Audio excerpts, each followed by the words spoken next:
আছো? আশা করছি ভালো আছো। আজকে আমি চলে যাচ্ছিলাম কোথায় বলো তো? তোমরাই গেস করো, আমি লাস্টে বলবো। আচ্ছা চলো বলেই দিই। আজকে আমি চলে এসেছিলাম বিসর্জন ঘাট।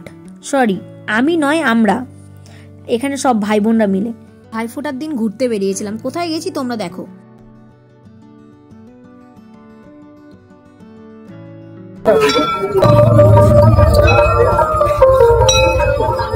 আমরা চলে এসেছিলাম বিসর্জন ঘাটে আরতি দেখতে, সন্ধ্যা আরতি। আমি না এখানে সেরকম সন্ধ্যা আরতি দেখতে আসতে পারিনি। আমার বাড়ির কাছেই, যদিও বা মানে বাড়ির কাছে বলতে বাপের বাড়ির কাছে। তো এই যে বিসর্জন ঘাট তোমরা দেখতে পাচ্ছ, খুব সুন্দর মনোরম জায়গা।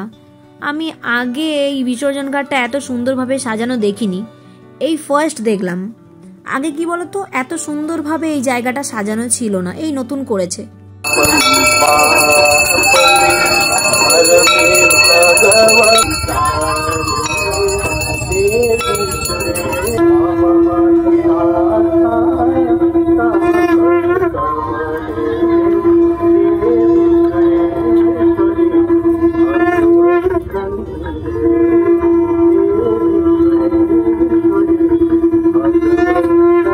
এই যে আরতিটা দেখতে পেলে তোমরা, এটাই দেখার জন্য আমি এসেছি।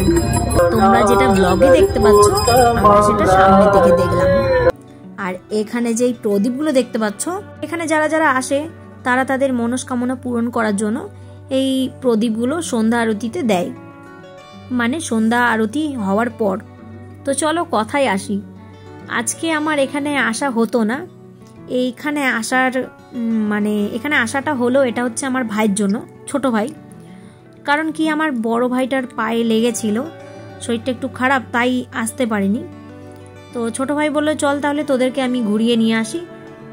আর আমরাও চলে গেলাম, যেই বলা সেই কাজ। তারপর আবার আমি ঘুরতে ভালোবাসি, ভাই আমাকে ঘোরাবে আর আমি ঘুরবো না, তা কি কখনো হয়? তো সব ভাই বোনরা মিলে চলে গেছিলাম একটু ঘুরু ঘুরু করতে। তো এই প্রদীপগুলো দিয়ে যে আমি ভিডিওটা করছিলাম, এখানে এই প্রদীপগুলো এই কি বলবো, নৌকাটা করে সাইড করা হচ্ছিল যাতে আগুন না লেগে যায়। কারণ সাইডে নেটের বেড়া দেওয়া ছিল, তো চান্সটা বেশি আগুন লেগে যাওয়ার, তাই সাইডে করে দেওয়া হচ্ছিল। তো আমি আর বুনু বললাম অনেক ভিডিও হয়ে গেছে, এবারে চল মন্দিরে একটু যাওয়া যাক। আমি আর বুনু নই, শুধু সবাই মিলেই গেলাম মন্দিরে। চলো তোমরা মন্দিরটা তাহলে দেখে নাও।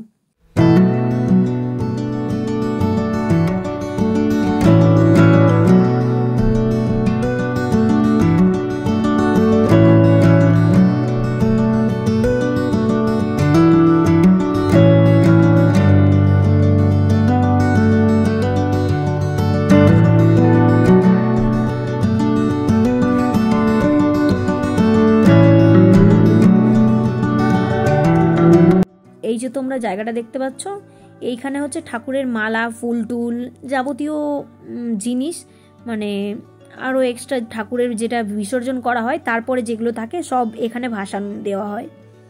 তো এই জন্যই এই ঘাটটার নাম বিসর্জন ঘাট। এই দেখো নৌকায় করে ওই প্রদীপগুলো সাইড করে দিয়েছে যাতে আগুন না লেগে যায়। আর এক সাইডে ঠাকুর বিসর্জন করা হচ্ছে।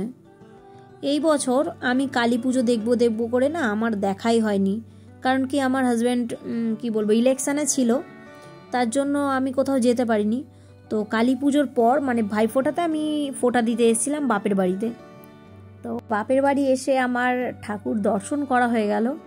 আর সবথেকে বড় কথা, আমার ঠাকুর দর্শন ভাই করিয়ে দিল।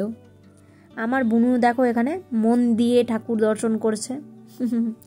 বোনরাও ঠাকুর দেখতে যায়নি, আমার সাথে এসছে ঠাকুর দেখতে। মানে কি বলতো, দুর্গা পুজোয় না আমরা সবাই ঠাকুর দেখতে বেরোই, কিন্তু কালী পুজোয় আমাদের সেরকম ঠাকুর দেখতে বেরোনো হয় না, ওই বাড়িতেই একটু খুব মজা করা হয় এই আর কি।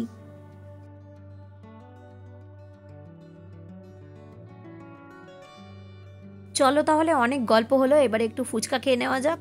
এখানে সবার ভিডিও করা হয়নি, কারণ কি আমার খুব লজ্জা লাগছিল, সাইডে ফোনটা রেখে আমাদের একটু ভিডিও করে নিলাম। দেখেছো, ফাঁকা পেলেই গল্প। এই যে বন্ধুর সাথে দেখা হয়ে গেছে, এখন বক বক বক বক শুরু হয়ে গেছে। করে এইটা ফেসবুকে দেবো, আর ওইখানে ওই সৈকত কি বলে না টি স্টল, ওটা দেখাবো সবাইকে, বলবো যে যে খাবে সে চলে যাবে। তো চলো তাহলে বাড়ি যাওয়া যাক। বাই তো করলাম, তারপর দেখি রাস্তায় আস্তে আস্তেই একটা প্যান্ডেল। ভাই বলল চল তুই তো ঠাকুর দেখিসনি, তাহলে প্যান্ডেলে ঢুকে একবার ঠাকুরটা দেখে নে। তো এই যে এত সুন্দর একটা থিম বানিয়েছিল, মানে মনটা ভরে গেল থিমটা দেখে। তোমরা দেখো থিমটা, তাহলে তোমরাও বুঝতে পারবে।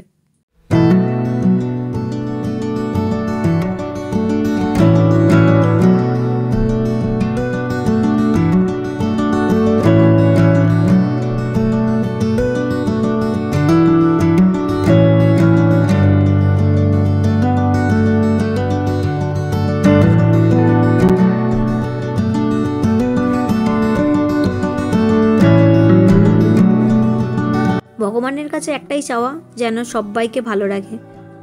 সবাই ভালো থেকো, দেখা হচ্ছে নেক্সট ব্লগে। টাটা।